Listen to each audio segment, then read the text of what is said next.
నమస్తే, welcome to BRK Sanmargam with Padma. ఈ రోజు మనతో పాటు స్టూడియోలో ఉన్నారు ప్రముఖ ఆధ్యాత్మికవేత్త, నామ సంకీర్తనాచార్య కొడగండ్ల రాధాకృష్ణ శర్మ గారు. వారిని అడిగి మరిన్ని విషయాలు తెలుసుకుందాం. నమస్కారం గురుగారు. నమస్తే.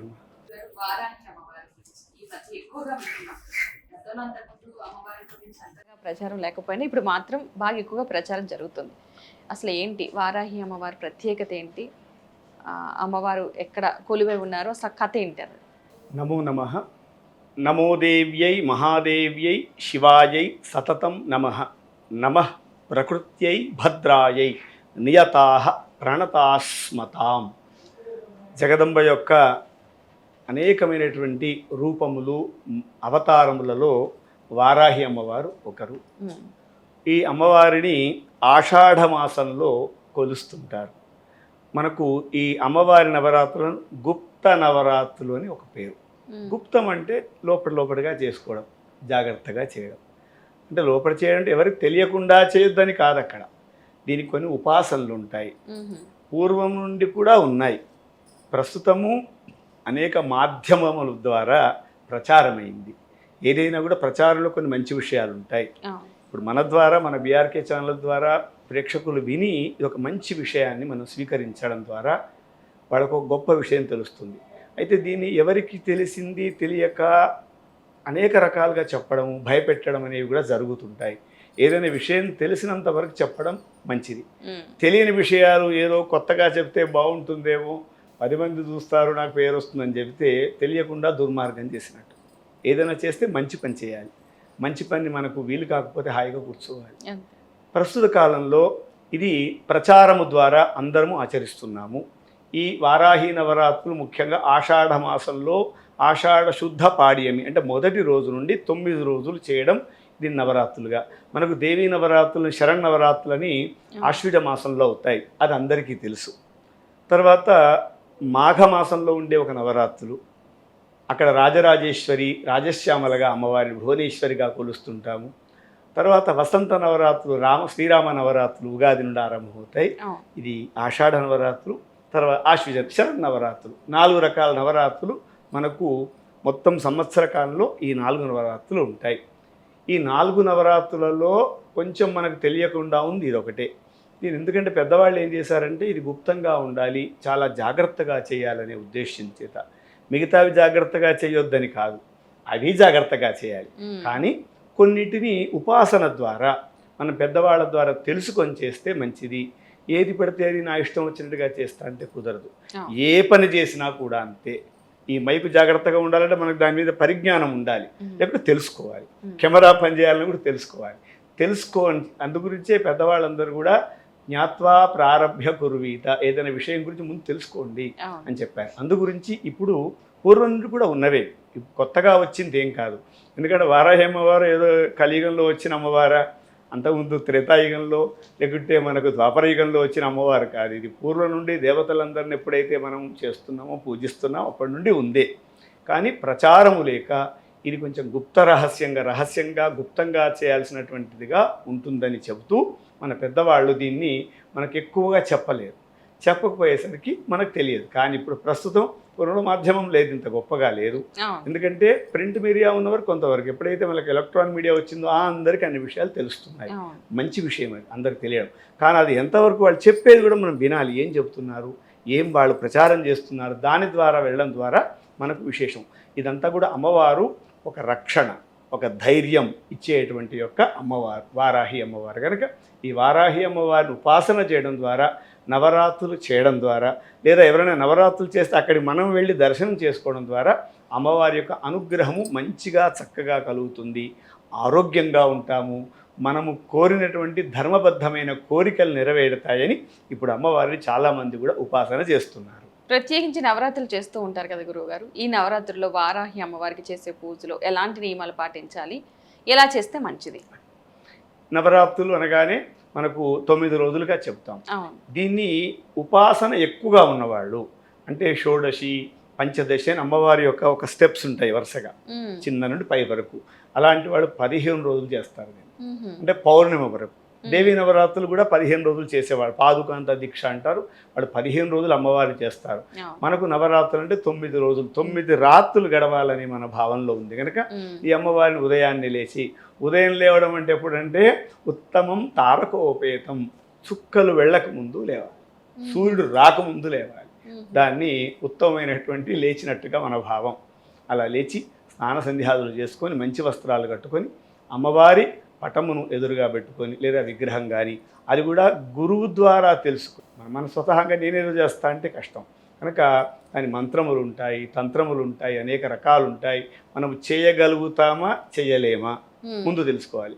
మాకు ఇష్టంగా ఉంది, చేయాలని ఉంది, కానీ మేము చేయలేము అంటే ఎక్కడైతే జరుగుతుందో అక్కడికి వెళ్ళి మనము ఆ యొక్క భగవంతుణ్ణి, ఆ అమ్మవారిని అక్కడ వాళ్ళు చేసేటువంటి విధానం అంతా చూసి మన కళ్ళ ముందర అమ్మవారు కూర్చున్నట్టుగా ఉండి చేసుకోవచ్చు.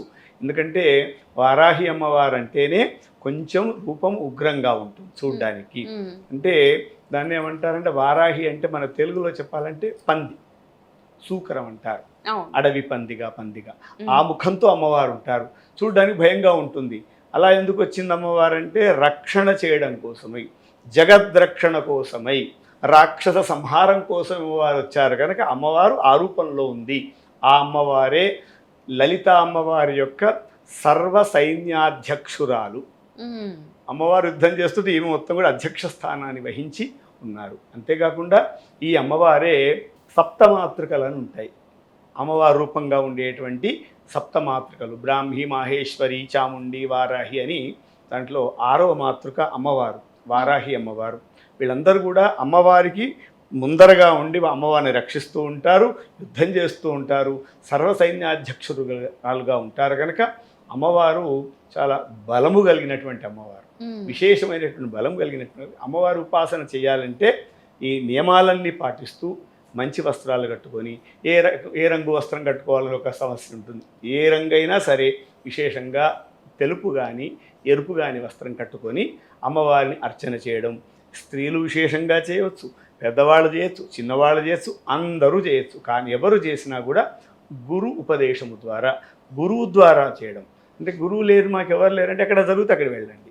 అమ్మవారి పటం పెట్టుకోవచ్చు, విగ్రహాన్ని పెట్టుకోవచ్చు, కలశం పెట్టుకొని అమ్మవారిని 9 రోజులు కూడా ప్రాత సాయం పూజలు మాధ్యానికం కూడా చేయొచ్చు. అంటే ఉదయము, మధ్యాహ్నం, సాయంకాలం అమ్మవారిని చక్కగా కుంకుమ చేత ఆ అర్చన చేస్తూ అమ్మవారికి సంబంధించినటువంటి ప్రసాదములన్నీ కూడా నివేదన చేయాలి.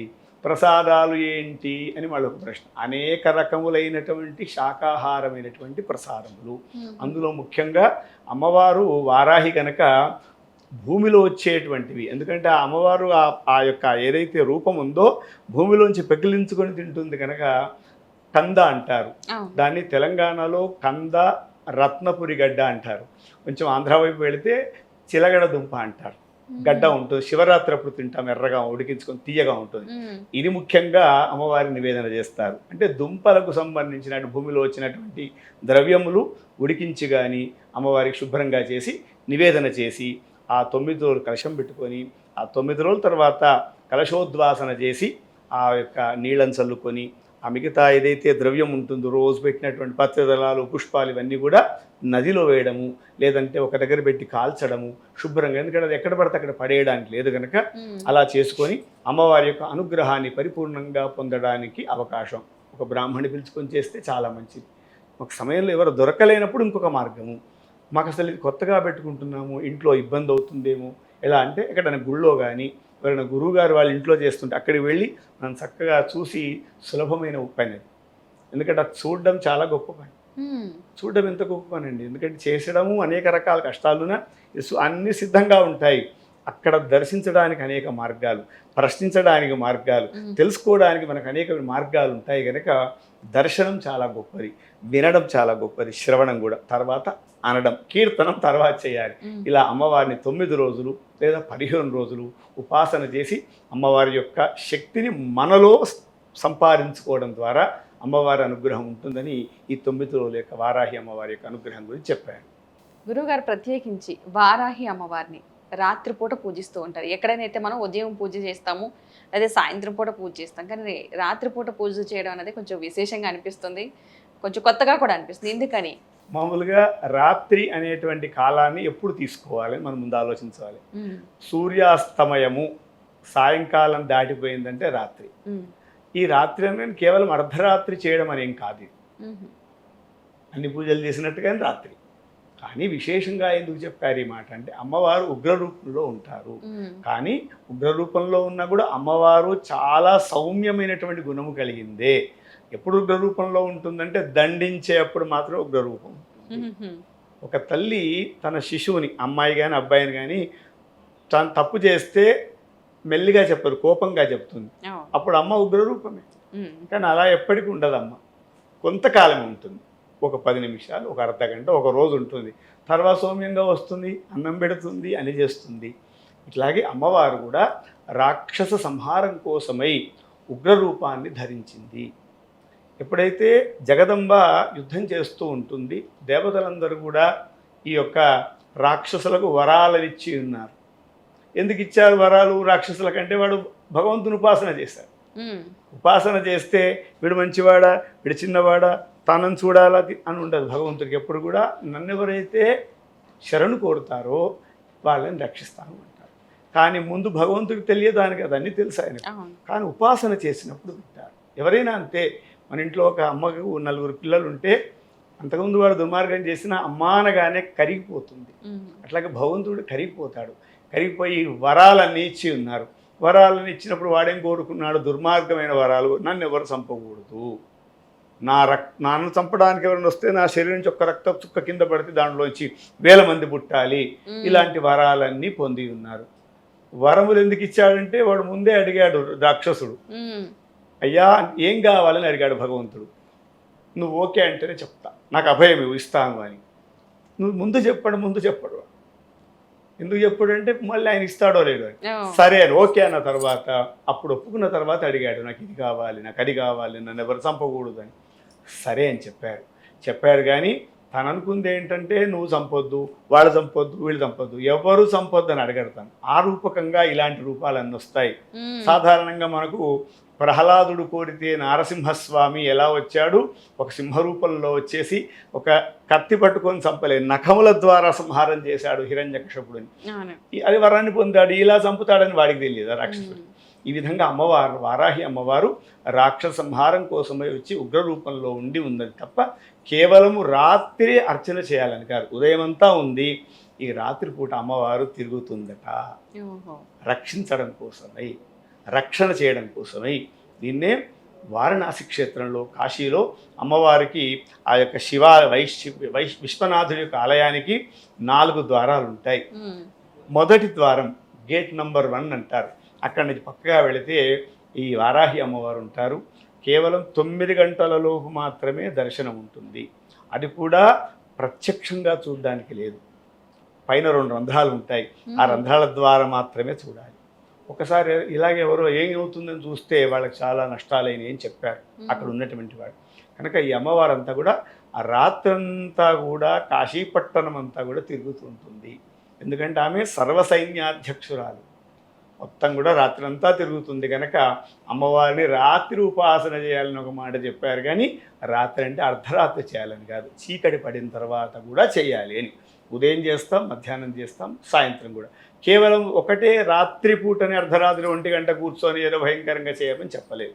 అమ్మవారి ఉగ్రదేవత అసలే కాదు, సౌమ్యదేవత అవసరం ఉన్నప్పుడు మాత్రం ఉగ్రరూపంగా ఉంటుందని అమ్మవారిని రాత్రిపూట అర్చన అనే మాట చెప్పారు. ప్రత్యేకించి అమ్మవారిని పూజించడానికి మీ నోట ఒక పాట. అమ్మవారిని ఉపాసన చేయడానికి మంత్రములు, తంత్రములు అనేకం ఉంటాయి. అవి నేర్చుకోవడం ద్వారా, గురూపదేశం ద్వారా వస్తాయి. కానీ అమ్మవారిని భజించడానికి నోరు ఉంటే చాలు, కంఠంలోంచి ఒక అక్షరం వస్తే చాలు, అదే భజన అవుతుంది, అదే అనుష్ఠానం అవుతుంది, అదే జపం అవుతుంది. కనుక అలాంటిది అందరూ చేస్తే ఆనందంగా ఉంటుంది. కనుక ఒకసారి అమ్మవారిని భజన రూపంలో అమ్మవారిని సేవ చేద్దాం. శ్రీ భువనేశ్వరి రాజరాజేశ్వరి, శ్రీ భువనేశ్వరి రాజరాజేశ్వరి, శ్రీ భువనేశ్వరి రాజరాజేశ్వరి, శ్రీ భువనేశ్వరి రాజరాజేశ్వరి. అంబ పరమేశ్వరి అఖిలాండేశ్వరి, అంబ పరమేశ్వరి అఖిలాండేశ్వరి, శ్రీ భువనేశ్వరి రాజరాజేశ్వరి, శ్రీ భువనేశ్వరి రాజరాజేశ్వరి, మంగళదాయిని మంగళరూపిణి, మంగళదాయిని మంగళరూపిణి, మంగళరూపిణి మంగళదాయిని, శ్రీ భువనేశ్వరి రాజరాజేశ్వరి, వీణాపాణి విమల స్వరూపిణి, వీణాపాణి విమల స్వరూపిణి, వీణాపాణి విమల స్వరూపిణి, వీణాపాణి విమల స్వరూపిణి, చాముండేశ్వరి రాజరాజేశ్వరి, చాముండేశ్వరి రాజరాజేశ్వరి, చాముండేశ్వరి రాజరాజేశ్వరి, మాతకి జై. గురుగారు ప్రత్యేకించి వారాహి అమ్మవారిని రహస్యంగా పూజిస్తారా? నిజమేనా? ఎందువలన? నవరాత్రులలో చెప్పినటువంటి విధంగా 4 నవరాత్రులు దీనికి ప్రత్యేకంగా గుప్త నవరాత్రులు అని పేరు వచ్చింది. గుప్తం అంటే మనకు అర్థం తెలుగులో రహస్యం అని చెప్పారు. కానీ నిజానికి రహస్యంగా చేయడం అని కాదు, మనకు దీంట్లో కొన్ని విశేషాలు, మంత్రములు, తంత్రములు ఉంటాయి. ఏది చేయాలో అలా చేయాలి. మనకు పూర్వమాచారంగా ఉంది చేయడం చాలా విశేషం. కొత్తది చేయొద్దని కాదు, తెలుసుకొని దాని గురించి చాలా పరిశీలన చెయ్యాలి. చేస్తే మంచిది కనుక దీన్ని గుప్తం అని చెప్పారు. నాకు తెలియకుండా తప్పు చేయడం ద్వారా తెలిసి తప్పుడు చేయడం తప్పే కదా. ఏదైనా తప్పే. మార్గంలో అక్కడ అగ్ని ఉంది, నాకు తెలియదు, నేను చేయి పెట్టాను, చేయి కాలుతుంది అంతే. ఇక్కడ కూడా అమ్మవారిని ఎలా చేయాలో, ఏం చేయాలో, ఉపాసన చేయాలో తెలియకుండా చేస్తామేమో అని దీన్ని గుప్తంగా పెట్టారు. కానీ ఇది గుప్తం అంటే లోపల ఎవరు తెలియకుండా లోపల చేసుకోవాలని కాదు. అందుగురించి దీనికి కొన్ని మంత్రములు ఉంటాయి. ఆ మంత్రము గురువు ద్వారా ఉపాసన చేస్తే సాధారణంగా అందరూ చేసినట్టు చేసుకోవచ్చు. కానీ ప్రస్తుతం మాత్రం అందరూ చేస్తున్నారు. కానీ దాన్ని ఎంత అతి మరీ కష్టం, ప్రమాదమైంది. అతిగా వెళ్లకుండా మెల్లిమెల్లిగా ఒక్కొక్క స్టెప్ వెళ్ళాలి. కానీ 1వ మెట్టు నుండి 18వ మెట్టుకి ఎక్కుతాంటే కింద పడతాం. కానీ జాగ్రత్తగా చెయ్యాలి అనే ఉద్దేశం చేత పెద్దవాళ్ళు ఇది ఎంతవరకు సౌలభ్యంగా ఉంటుందో ఉండదో, ద్రవ్యం ఖర్చు అవుతుంది, ఇవన్నీ పూర్వంలోని దీన్ని కొన్ని గుప్తంగా పెట్టారు. గుప్తం అంటే కొంచెం దాచిపెట్టారు. కానీ చేసేవాళ్ళు చేస్తారు. ఇంక వాళ్ళకి తెలుసు ఆ విషయం, ఉపాసన ఉంటుంది. అలా అని అందరు ఎవరో పండితులు, బ్రాహ్మణులు ఎవరో చేస్తారు, వాళ్ళు కూడా చాలామంది చేయరు. నేను కూడా చేయను, ఎందుకంటే దానికి తెలియదు ఎక్కువ. చేసేవాళ్ళు ఉన్నారు. మనం అప్పుడు ఏం చేయాలి? ఎవరైతే చేస్తున్నారో వాళ్ళ దగ్గరికి వెళ్ళి కూర్చొని ఉదయం సాయంకాలం పూజలు చేసి చక్కగా అమ్మవారు వాళ్ళు చెప్పినట్టు విని నేను చేసుకుంటానండి, నాకు చేయాలని మనసులో ఉందంటే ఆ నియమాలన్నీ పాటించి చేస్తే తప్పు లేదు. ఆ నియమాలు పాటిస్తామో లేమో అని దీన్ని రహస్యంగా గుప్తంగా పెట్టారు తప్ప మిగతాది రహస్యమని ఏమీ కాదు. అమ్మవారిని మామూలుగా అయితే ఎవరైనా శ్లోకాలతో, మంత్రాలతో, పాటలతో పూజిస్తారు. ప్రత్యేకించి వారాహి అమ్మవారి విషయానికి వస్తే తంత్ర పూజ కూడా చేస్తారని అంటుంటారు. నిజమే అంటారా? ఎందువల్ల? తంత్రములు అంటే ఏంటంటే చేసేటువంటి క్రియాకలాపం. మిగతా నిమ్మకాయలు పెట్టి ఏదేదో కపాలాలని పెట్టేది ఎక్కడా లేదు, ఎక్కడా చెప్పలే. ఈ బలులు ఇవన్నీ కూడా ఎక్కడా చెప్పలేదు. అమ్మవారికి తంత్రం అంటే దాని యొక్క విధానము, యంత్రము, దానికి తంత్రము, మంత్రము 3 ఉంటాయి. ఈ 3 ఆధీనంలో అమ్మవారు ఉంటారు. కనుక తంత్రకలాపం ఆ చేయాల్సినటువంటి పని ఉంటుంది. అందుకు దీంట్లో కూడా శ్లోకాలన్నీ ఉంటాయి. ముఖ్యంగా దీనికి శ్లోకం చెప్పాలంటే, నామం చెప్పాలంటే లలితా సహస్రనామము. ఎందుకంటే అమ్మవారి పేరు లలితా సహస్రనామంలో వస్తుంది. విశుక్ర ప్రాణహరణ వారాహి వీర్యనందిత మహాకామేశ్వర. అక్కడ అమ్మవారిని విశుక్ర ప్రాణహరణ వారాహి వీర్యనందిత అని చెప్పారంటే అమ్మవారు భండాసురు అనేటువంటి ఒక రాక్షస సంహారం చేస్తున్నప్పుడు ఈ అమ్మవారు సప్తమాతృకలుగా వచ్చేసి ఆ యొక్క అమ్మవారికి సహాయంగా ఉండి సర్వసైన్యాధ్యక్షురాలుగా ఉన్నటువంటి యొక్క ఆ పేరుని లలితా సహస్రనామాల్లో చెప్పారు. కనుక ఇక్కడ లలితా సహస్రనామ పారాయణం చేయడం ఉత్తమ లక్షణం. అందరికీ వస్తుంది, రాకున్నా వినడానికి ఉంది మనకు, కనుక అది చేయడం. అలాగే అమ్మవారు నాకు ఏం తెలియదు, లలితా సహస్రనామాలు కూడా నాకు రావు, పెద్దగా ఉంటాయి, 183 శ్లోకాలు ఉన్నాయి. అప్పుడు వారాహ్యై నమః, వారాహ్యై నమః అంటే చాలు. దానికి ముందు బీజాలన్నీ కలిపి ఆ బీజాలు మనకు తెలియదు, ఇది గురూపదేశం కూడా అవసరం లేదు, మన మనసులో అనుకొని వారాహ్యై నమః అన్నా కూడా అమ్మవారి యొక్క ఉపాసన చేసినటువంటి ఫలితం మనకు దక్కుతుంది. చాలా గొప్పగా వివరించారు. ధన్యవాదాలు.